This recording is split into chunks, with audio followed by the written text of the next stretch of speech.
welcome to the Alopecia UK video, Alternative Hair and Introduction to Wigs. So wigs are something that have been around for hundreds of thousands of years, going all the way back to ancient Egypt, where both males and females wore wigs. The Egyptians often had clean-shaven heads, often due to lice, which were a problem at the time. They then created the wig to protect their heads from the sun. So wealthy Egyptians would use wigs made from human hair rather than sheep's wool, and would often adorn them with braids and gold rings, or apparently even scented cones of animal fat. Not quite sure what that was for. The history of wigs carries on even further, with references in other cultures such as the Greeks, Romans, Chinese and Japanese. The 16th and 17th century saw a rise in the popularity of wigs in the West as a way to disguise hair loss or improve personal appearance. So wigs have come on a long way since then. In the 21st century, wigs are now worn for all kinds of reasons, some for hair loss reasons, others for religious reasons, and some for fashion. Many celebrities choose to wear wigs to help protect their natural hair for their ever-changing styles. Couldn't really do a wig video without mentioning Dolly, could we? Whatever the reason, people often don't talk about it. There are so many options out there now, which is great, but it can be a little confusing at times. Synthetic hair, human hair, Remy hair, lace front, suction cap, what does all of this mean? Well, our hope is that this video gives you a little more insight. There are lots of alternative hair options out there, such as toppers, extensions, integrated systems, etc. However, this video will focus specifically on wigs. In this video, we hope to cover a little bit of information about the things to be aware of and consider when trying to find the perfect alternative hair solution for you. So we're going to cover what is a wig, wig cap types and features, how to keep a wig secure, types of hair used in wigs and what this might mean for your wig, and buying wigs. So we know that not everyone likes the term wig, but it is in fact the correct terminology for this type of alternative hair. A wig is a manufactured piece that covers the whole head. Differing bases are used for different reasons, and the hair attached to those bases are made out of synthetic or human hair. They can come in a range of styles, lengths, colours, cuts, materials, etc. So wigs are available with different types of caps. So here we're going to go through a quick explanation of those different types. So first up, we've got a wefted foundation. This is a machine-made cap from rows of hair stitched onto strips of material known as wefts. They are machine-made. Wefted foundation wigs are usually cheaper to purchase than other varieties, and wefted foundation wigs generally come in pre-cut styles and are ready to wear. Next, we have hand-tied. This involves the hair being hand-tied to a sheer base such as lace. This style is comfortable for the wearer, and the lace is soft on the skin, and the cap will often mould itself to the shape of their head. We then have a monofilament base. This is designed to make the hair look like it is growing from your head. Individual grafts of hair are hand-placed onto the thin material at the crown, and the special construction on their top and front make the scalp look natural. Hair can be parted and brushed in any direction, and the thin material used allows for excellent ventilation. There is also another thing called a double monofilament wig, which these are constructed using basically a double layer of the monofilament material, and this design provides an even greater protection from scalp irritation. Next up, we have suplex. This type of wig can only be worn by people with total hair loss from the scalp, so we're talking alopecia totalis or universalis. Instead of the textile rim, which other wigs have, the rim of this wig is made out of a very thin, stretchy and transparent material which clings to the head. The great advantage is that the parting looks extremely natural. A slight disadvantage might be that the rim material doesn't breathe quite as well, and it can get quite hot under the wig. Suplex wigs are ready to made and often come in 2 sizes. So we then have vacuum or suction wigs. A vacuum or suction base is made with silicone. These are made by a plaster mold of the head or a digital scan, so it can fit as accurately as possible. A vacuum fit doesn't need tape or glue. So hair is implanted into the silicone base by hand. And to wear this type of base, you must be completely without hair on your scalp or willing to close shave your scalp. There are hard caps and soft caps on the market. The hard caps are made from either a hard plastic or fiberglass, and they have a kind of helmet-like feel to them. The soft caps are generally considered more comfortable as they are flexible and usually made out of a medical grade silicone and feel like a real scalp. While wearing a vacuum fit wig, you can swim, you can go in a convertible car, you can engage in most outdoor activities without fear that the wind or activity will dislodge the vacuum. However, the wearer can take the vacuum off at any time by breaking the seal with their fingers at the temples. So we then also have something called a lace front. This is when the hair in the crown and the hairline area is attached to a fine lace. The lace is cut to fit the wearer.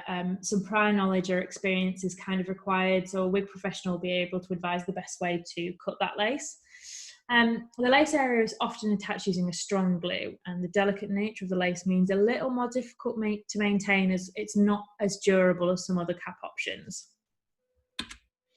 We then also have a skin top, which is basically exactly what it sounds like. The top of the wig has a skin-coloured material so that the hair looks like it's coming out of the scalp.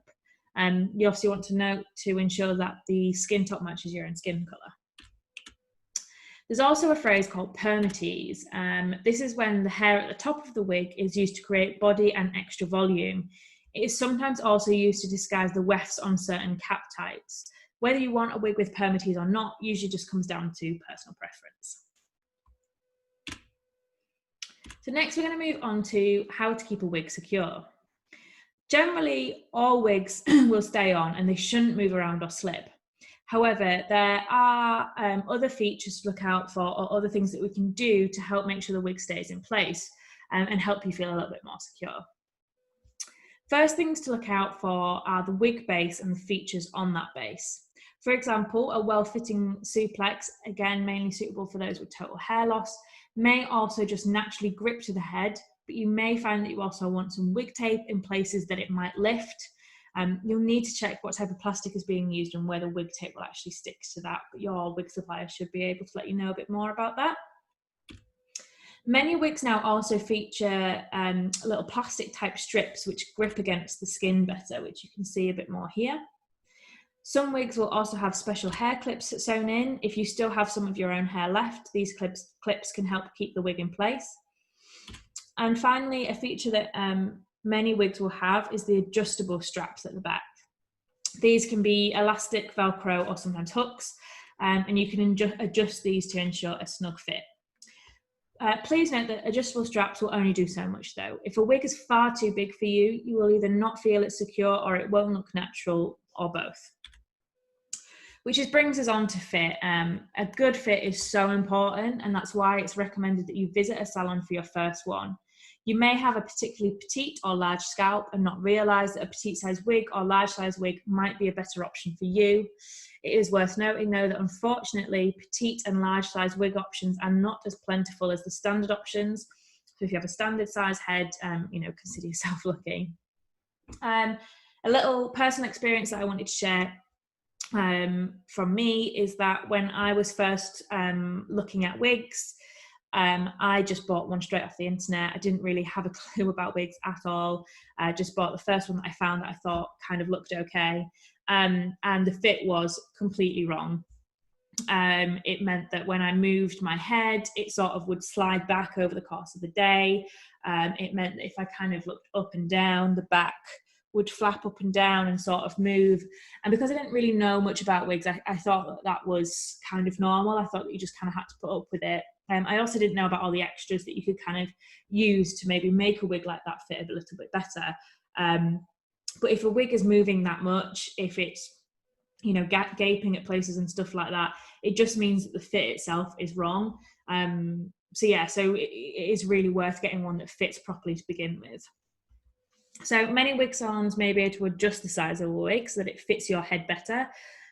For example, they can take a snip a bit out of the wig and restitch it, or sometimes they may be able to take some of the wefts out and stitch it back together. It's not possible with all wigs, but certainly with some, so it's worth an ask if it's not quite fitting properly.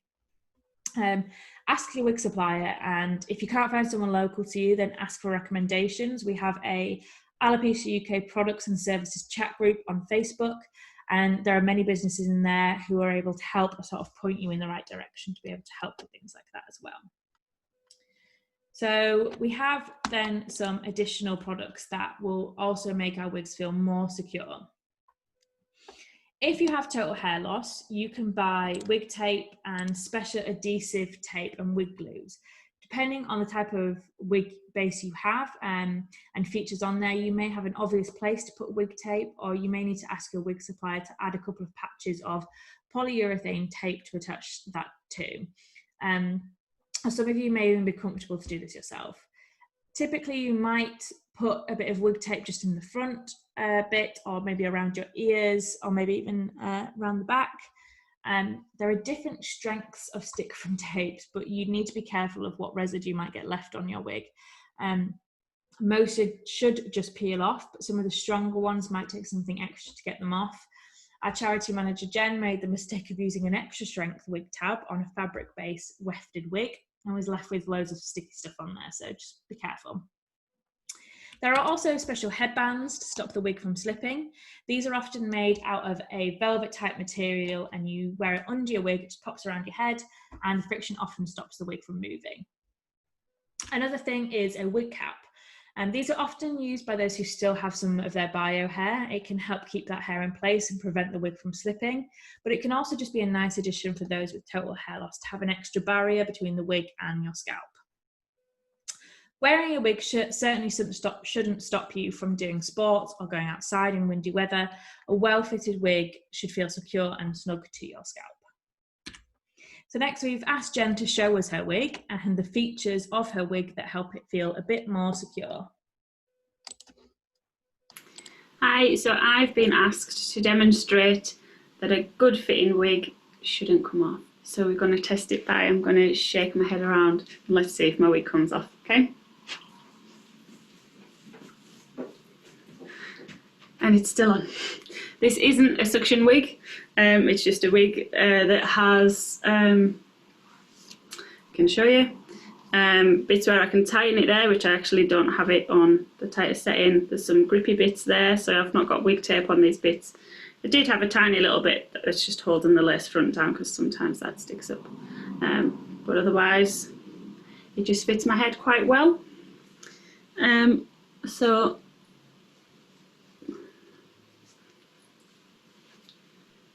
it's quite secure.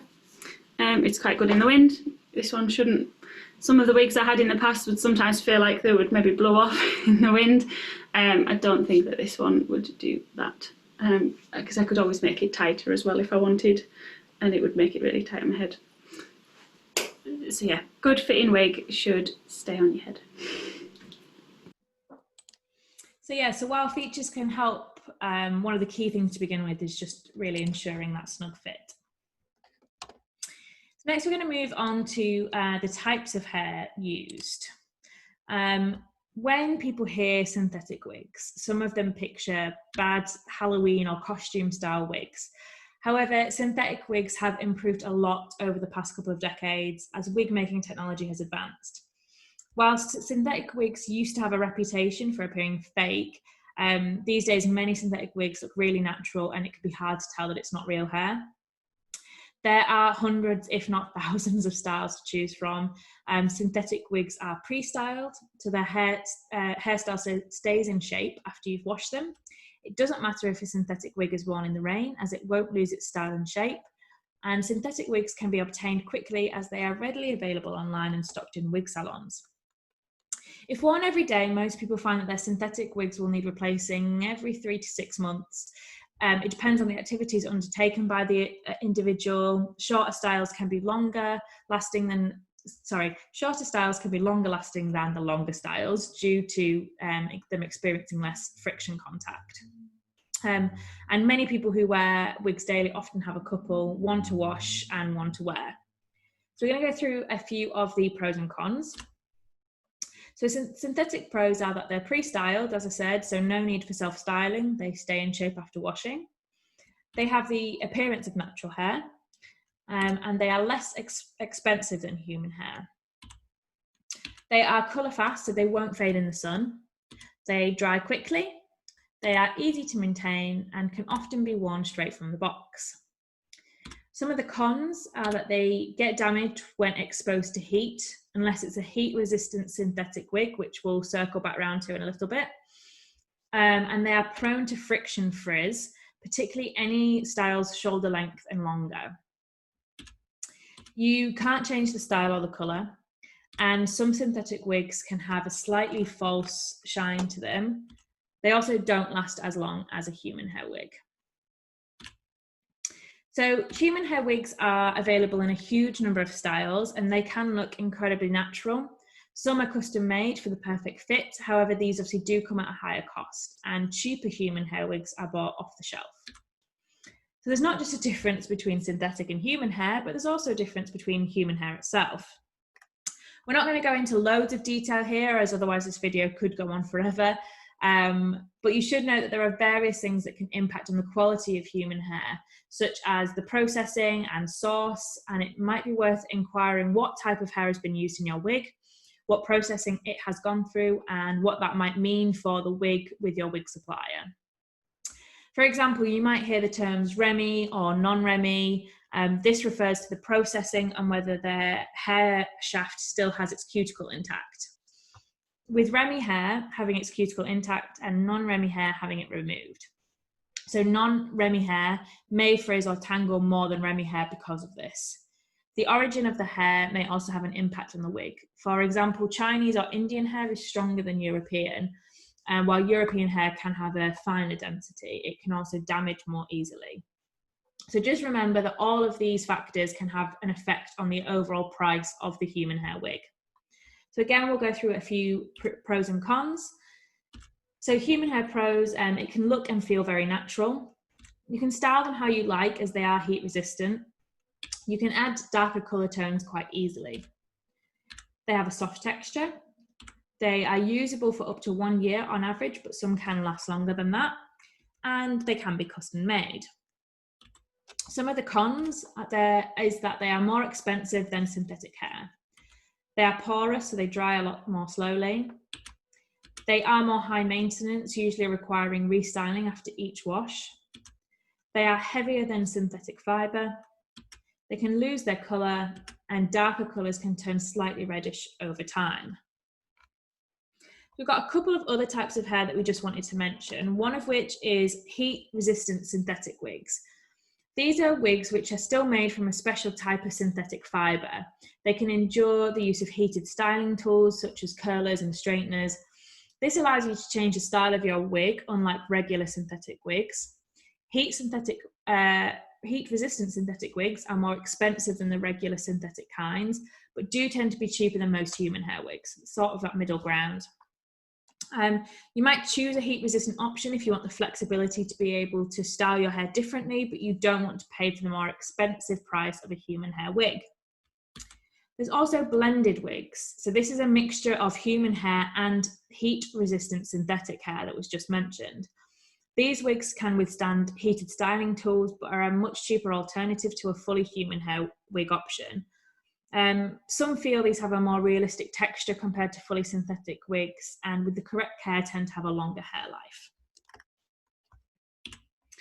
Next, we'll just briefly touch on a bit of the cost of wigs. So for human hair, the cost of human hair wigs can vary greatly. They can typically start from about £400, but then they can go up to several thousands of pounds. There are different factors that will impact on this cost, which are usually the base used, the type of hair used, and how the wig is made. For example, a made-to-measure base with a really realistic and refined cap type, with a type of hair that's harder to source, that's handmade, will obviously be more expensive than, say, a standard fit cap with the hair that is widely available and it's machine made. In terms of synthetic hair and the cost, synthetic wigs can cost anywhere between £20 and £400, again, depending on the cap type, the hair length, the style, and the supplier. As with the purchase of pretty much anything, you may have different expectations for a £20 product than a £400 product. It's all about finding what works for you. And then blended wigs tend to be higher in price compared to heat-resistant synthetics, but again, this can vary over different suppliers. So next we just wanted to go over a couple of our top tips when buying a wig. First things first is VAT. VAT of 20% should be deducted from the cost of a wig for a medical necessity wearer. So this is people with alopecia and those going through chemotherapy, etc. If you need to wear a wig for a medical reason, you should not pay VAT. Your wig supplier should be aware of this and provide you with the form to complete in order to obtain the VAT relief. This is sometimes an online form or it could be a physical one. If they don't, be sure to ask them about it. Next up is doing your research. If buying a wig for the first time, it's important to try some on. There are lots of online retailers, but it can be really helpful to visit a salon or get a home visit from a mobile wig supplier and try on some different styles. The style that you think you might want might not look like what you have anticipated once you actually try it on. Wigs can look really different in photos than they do on your head. And staff in wig salons can also show you how to put on the wig because it's important to know how to position it and obviously ensure that it fits properly. Other places to do some research include the Alopecia UK Products and Services group on Facebook. Here people share information and tips about how to style wigs and where they buy them from. Businesses on our service directory are also able to join and provide their expertise and knowledge in this areas. There are also loads of people posting about wigs on YouTube and Instagram, so it's really worth looking across those social media platforms as well. Another top tip would be to try on different styles and colours. Try not to have a preconceived idea of what you think you want. You may end up being surprised with which wig you pick. So next we've got returns. Many people buy wigs online and don't have any problem. However, unfortunately, we are more commonly hearing from people who are experiencing problems with their online retailers. Do your research before making a purchase. Check online reviews and ask in the products and services group if you're not sure. Most importantly, check the supplier's returns policy. Please do not assume that all online retailers will allow returns. If you're buying a style or a colour of wig which you haven't worn before, check the supplier allows returns. This would avoid you potentially being stuck with a wig that isn't quite right for you. Next up, take your time. Please don't feel that by visiting a salon you are committing to making a purchase. If you are not happy with any of the wigs you try on, just say no thank you and walk away. Too often we hear from individuals who tell us that they felt obliged to make a purchase. Try and think about it like this. If you went to a shop and tried on a pair of trousers and they didn't fit or the colour wasn't quite what you were looking for, you wouldn't buy them, would you? And a wig is no different. If a salon owner is applying any pressure for you to make a purchase, they are not doing their job properly and you should try somewhere else. A good wig supplier should show you the different options available to you, but not put any pressure on you. These choices should be your own. If you're not happy with the customer service you are receiving, go elsewhere. As with anything, the service you receive will vary greatly between different suppliers.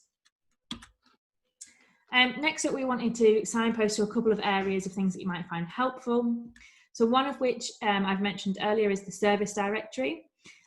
This is a section of the Alopecia UK website designed to help those with alopecia find information about products and services relevant to them all in one place. This is a growing resource and it lists businesses from across the UK that supply everything from wigs, headwear, permanent makeup, scalp micropigmentation and other things. It all runs in connection with the Alopecia UK VIP card. So by purchasing this card, you help support the Alopecia UK charity, and in return, you also get access to the discounts offered by the businesses on the directory. So it's a win-win. We also have a wig guide on the website, which you are able to download and read through. It goes through some of the information that we've shared today, but it's also got a few extra bits like how to care for your wig, for example. Another place is the Little Princess Trust. This is another charity that provides free human hair wigs to children and young people up to the age of 24 who have lost their own hair through cancer treatment or other hair loss conditions. It's also worth looking through the NHS. Some people are able to access wigs through the NHS. Unfortunately, this does vary greatly from location to location and is a bit of a postcode lottery. The most common offering is 2 synthetic wigs a year with a prescription fee of about £72. But again, this varies between each local clinical commissioning group. So the best way to find out what's available to you is to discuss that with your dermatologist. And another one is My New Hair. They are also a charity, and on their website you can use their Find a Salon function, and on there you'll be able to find someone who is trained to cut and style wigs. So a few final things to consider. Colour and style. You could go for the colour of hair that you used to have, or you could decide that you want to try something new. Human hair wigs tend to be uncut and benefit from being cut and styled as you desire. Some synthetic wigs can also benefit from being styled slightly or sometimes even thinned. A good wig salon should have a trained hairdresser who will advise you on the colour as well as the style. Try to consider your lifestyle. What does your day involve? Will you be wearing your wig every day? Be sure to keep your typical daily or weekly activities in mind when you're trying different wigs. Remember, synthetic wigs are lighter and easier to manage if you're tired or busy and don't have time to style them, but they're not suitable for some activities such as working in a hot kitchen, for example. Try and have fun. Wigs can be fun. Perhaps take this opportunity to have the hair that you've always dreamed of. Trying lots of different styles and colours before settling on the one you want to buy. The perfect wig isn't always the first one we try on, and not necessarily the one we thought we would be walking out of the shop with. To round off, people with alopecia can develop different relationships with their wigs, and this can change over time. For example, in the beginning, you might want to find a wig that looks as much like your old hair as possible, but over time, you might want to start playing around with the style. Some people even start to wear different wigs each day depending on their mood and how they feel.